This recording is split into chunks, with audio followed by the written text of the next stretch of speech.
So today we're gonna talk about what makes Sammy run. It is a fictional book, which is something that's not very often here on the podcast. I know, because I don't know. I believe, I just actually don't want to say and be like, oh, you just should only be reading nonfiction. It's the best and stuff like that, because it's definitely not the case. Because people, for example, like Bill Gates, say that they learn more from, if I remember this correctly, I hope I do, and that, for example, he learns more from fiction than he learns from nonfiction. And I just totally believe in that. And I totally believe that this is also the case for just a lot of more people.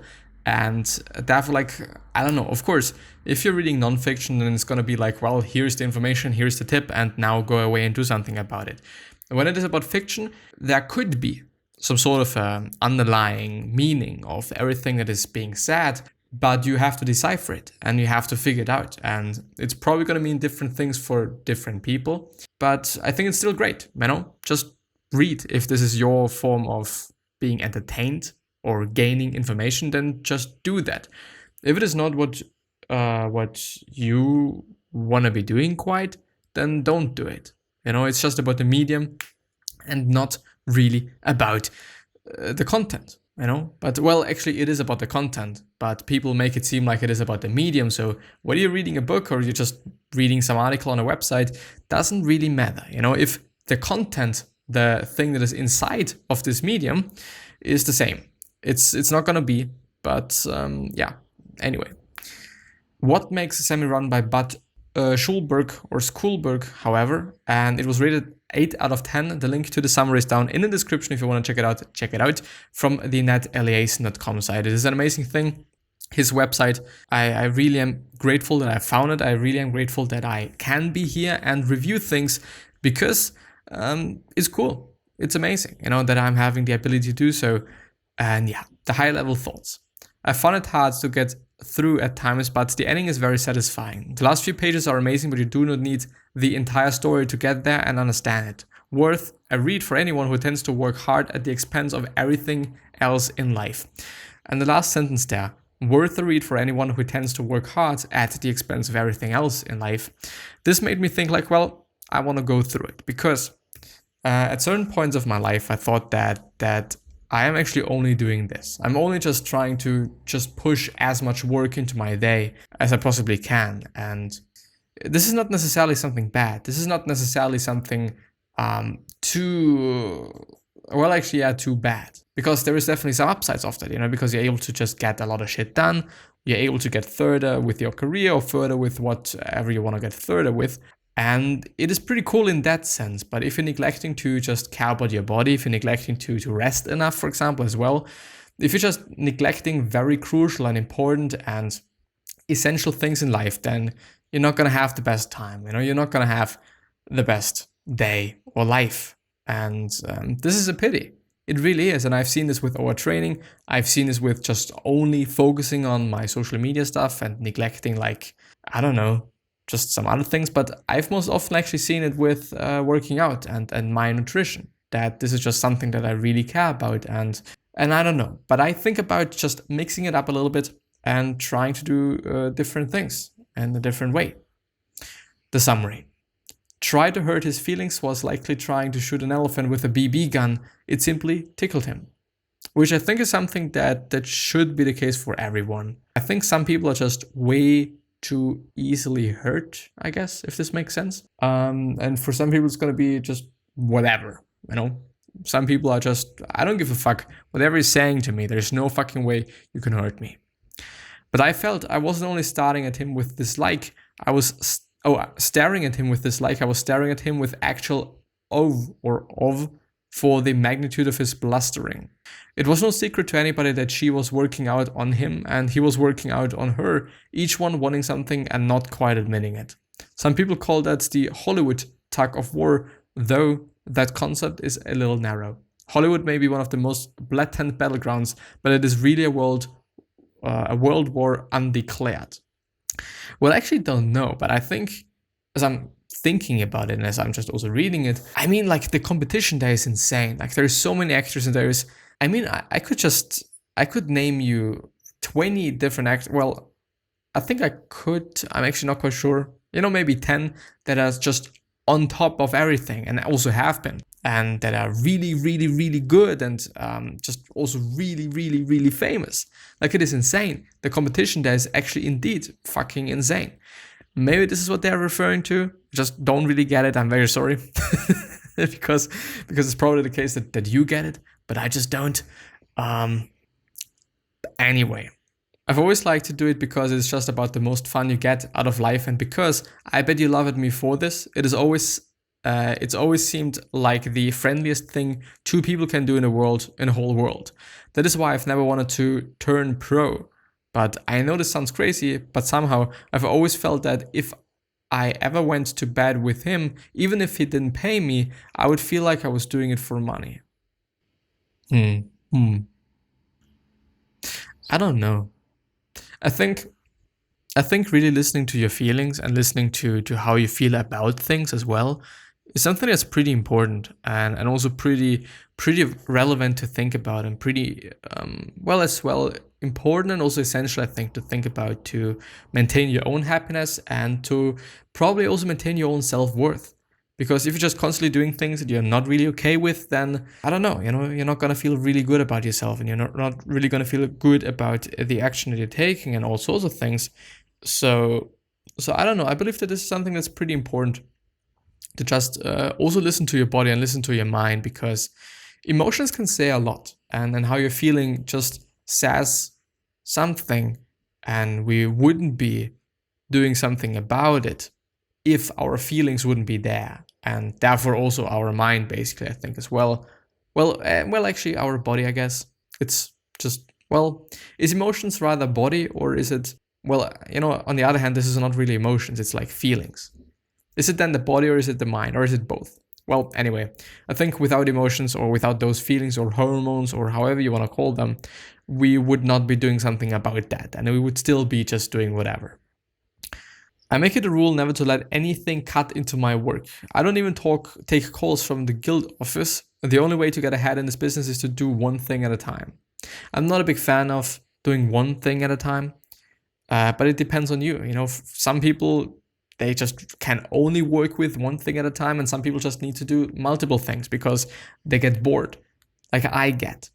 And I don't know, like for me, it's like just I want to do different things in the day, just of course doing the same thing at the same time, like maybe not that good, and you're probably also not able to do so anyway. But I don't know, like I'm just not really a big fan of macro doing one thing at a time. Like, just, okay, I'm gonna work on this for 1 year and then I'm gonna do something different. Like, yeah, of course, but you could just be doing both. You could just be trying out both things and see what is working better, what is working best for you, would you like more, and all sorts of things. So I don't know, like for me, I just like the diversification maybe of my time, if this makes sense. I don't really think so, but anyway. I actually really don't know. I wonder what would happen if Sammy used all the energy and imagination to create something, not just to devise ways of reaching the top without creating anything. Not just to devise ways of reaching the top without creating anything. I think we all can create something. And something amazing indeed. I saw Sammy Glick on a battlefield where every soldier was his own cause, his own army and his own flag, and realized that I had singled him out, not because he had been born into the world any more selfish, ruthless, or cruel than anybody else, even though he had become all three, but because in the midst of a war that was selfish, ruthless, and cruel, Sammy was proving himself the fittest, the fiercest, and the fastest. Well, yes, indeed. If your surroundings work good, if you are a certain type of person that might not be that liked in different environments, maybe, then I don't know. I don't even know if they are just referring to that, or if he is referring to that. But this is what I'm hearing, that okay, if you're just ruthless and selfish and cruel, then maybe in the corporate world you're gonna have a good time, and in war you're gonna have a good time, because this is the environment where you should be like that. But if we step into different environments like partnerships, maybe your relationship with kids, and all sorts of just in general different relationships, I guess, and just other environments, then it is not going to be such a cool thing. It's not going to be such a good thing either. So I don't know. I think, yeah. Of course, I do also not want to say that, okay, in the corporate world, you gotta have to be like selfish and whatnot. It can make, I guess, things easier sometimes if you're like just, I don't know, I don't give a shit about you. I'm just gonna do things like I want to do them. I do believe that, it could really make things easier and maybe better, but I think definitely easier. Maybe even in general in life, if you're just really selfish and I don't know, like the thing is, if you're just selfish and you're happy with it and you're happy with who you are and you're happy with everything, then you're just, I don't know, you have won basically. Even though nobody likes you and whatnot, if this is going to work out long term, I doubt it, but I also don't know. The thing is because, we all need some human interaction, we all need somebody to talk to and whatnot, and if you're a selfish motherfucker, then there's not going to be a lot of people that want to talk to you, unless this other person is also selfish. So yeah, I don't know. I was sitting at my typewriter hoping for an interruption when the phone rang. Which is, I don't know, this is something that I've seen yesterday with myself. Like, I've been watching YouTube videos just because I wanted time to pass. And then I started to just design something and do a little bit of shit because, I felt like, what's the point? What is the point if I'm doing something to just actually do something different? Quite. And I think this is kind of the same thing. It is, there is a relation or a link, let's put it like this. To dance as badly as Sammy and not be ashamed of it set him apart from all the other men she had ever known. Yes, this is called confidence, and it is also called giving a fuck about what anybody thinks about you, and it is an amazing thing. This doesn't mean to be an asshole, this doesn't mean to just be mean or whatever not. It just means that nobody can fuck with your dome. Nobody can fuck with your hat. Nobody can say something which is going to let you feel bad. Which is an incredibly cool thing, an incredibly amazing thing, because nobody can hurt you. And if nobody can hurt you, you're probably always going to be happy. This doesn't mean that you should never listen to people. It just means that, okay, if they're saying something, then yeah, this is what they say. And it is not your life, they're not writing your life, they're not just deciding over you by their words or some shit, they're just talking. Of course, there are less spectacular ways of taking your life than by gun or gas. Than by gun or gas. There is the slow leak when the will is punctured, what the poet was trying to say when he spoke of dying of a broken heart. Well, yeah, this is a fucked up thing. Broken heart is fucked up. No matter where he would ever be at Bankst, I don't know, at gala house parties, in crowded nightclubs, in big poker games, at intimate dinners, he would still be wandering alone through all his brightly lit rooms. I do want to point out, he would still be wandering alone. The thing that I'm seeing there is, and now I also get why it is kind of about people that are working too hard and ruining their lives by doing so, because you're alone, you're cruel and selfish and whatnot, which just is probably the reason why you're alone. Then you probably kind of think about taking your life. Your heart seems to be kind of broken. You kind of actually do want to do something else because you're waiting for the phone to ring. I don't know. I think this is just clearly about neglecting to see things and trying to just look away and be like, well, I'm just gonna do this because this is what I'm supposed to be doing. This is what I should be doing. This is what is good for me. But in the end, it is actually quite not. In the end, it is not what you should be doing. It is what maybe it's even kind of the opposite of what you should be doing, which then is kind of the worst thing that can happen if this is really the case, because then shit is broken. It really is. Yeah, I don't know. I thought how, unconsciously, I had been waiting for justice suddenly to rise up and smite him in all its vengeance, I don't know, secretly hoping to be around when Sammy got what was coming to him. Only I had expected something conclusive and fatal, and now I realized that what was coming to him was not a sudden payoff, but a process, a disease he had caught in the epidemic that swept over his birthplace like a plague. A cancer that was slowly eating him away, the symptoms developing and intensifying. Success, loneliness, Fear of all the bright young man, the newer, fresher semi-glicks, that would spring up to harass him, to threaten him, and finally to overtake him. Because indeed, I mean, if you're having a lot, then you're also going to be feared that you're going to lose it. If you're not having a lot, then there is no fear of losing anything, which I think kind of can be one of the downsides of being just very wealthy in a materialistic way. Whether it is money per se or whether it's just something else, you're, I think, probably also and always gonna think about like, what happens if somebody steals this and this, and it's worth a lot, and I just it would be not good, and you would probably also not be happy about that.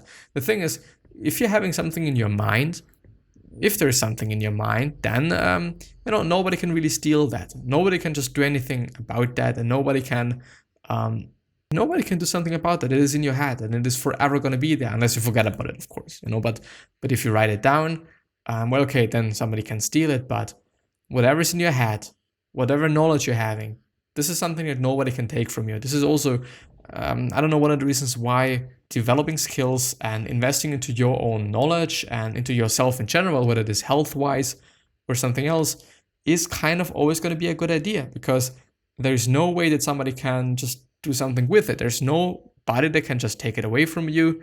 Of course, somebody can kill you and then therefore just take away quite a lot of things, then some sort of, but you know what I mean. You know what I mean? Like, if you're just having something materialistic, somebody can steal it, but nobody's gonna steal your just mind. Nobody's gonna steal your brain. Why? And all sorts of things. So think about that. I think also Warren Buffett said something quite similar, but I don't know. But you can't have your brothers and eat them too. Well, I do have to say, like, I don't really get it. I think I would have to read the book. Maybe I'm actually going to do that, since it seems to be quite old, and it might therefore be available on the archive. What makes Sammy run? Maybe, let's see. Archive.org, which, by the way, is an amazing site. Just because you can fucking borrow books, which is an amazing thing. It is so cool. And I appreciate it so much. And I'm so happy about that because I don't know, like, it's anyway so old, these books. And I just in general don't really get why you can't borrow books anyway in digital form. Like, to some degree, of course, you could just pirate them and stuff, but you could also just, I don't know, borrow a physical book and copy every single page. Not a lot of people are going to do that, but you can. What makes Sammy? I do have a feeling there's probably going to be able. What makes Sammy run? Yeah, it's actually there.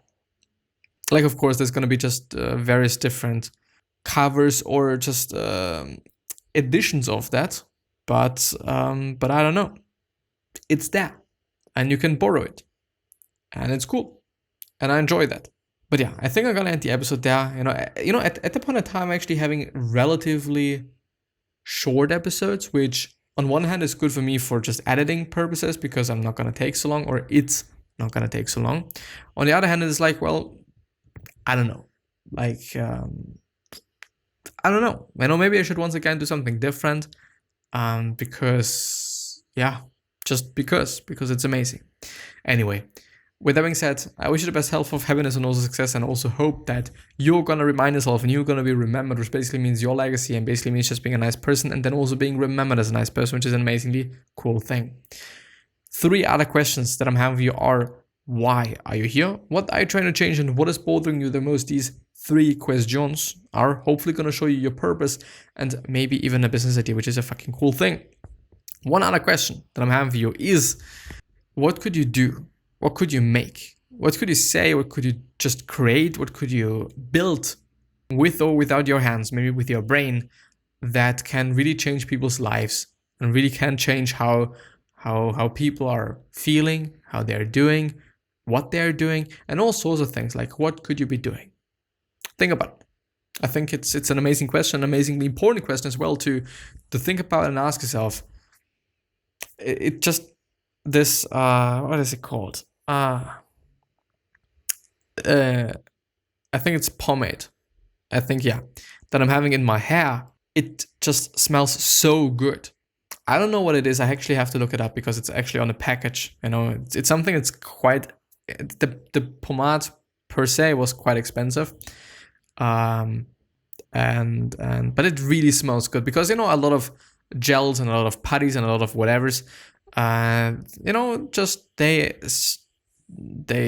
smell gummy and stuff like that. But no, this one really tastes or just smells good. The only problem is that pomade is very shiny. Of course, there's matte pomades as well, but it is shiny, which can make your hair look like you haven't been just showering in like 10 months or something, which is not cool. Really, it's not. But this one really fucking smells good.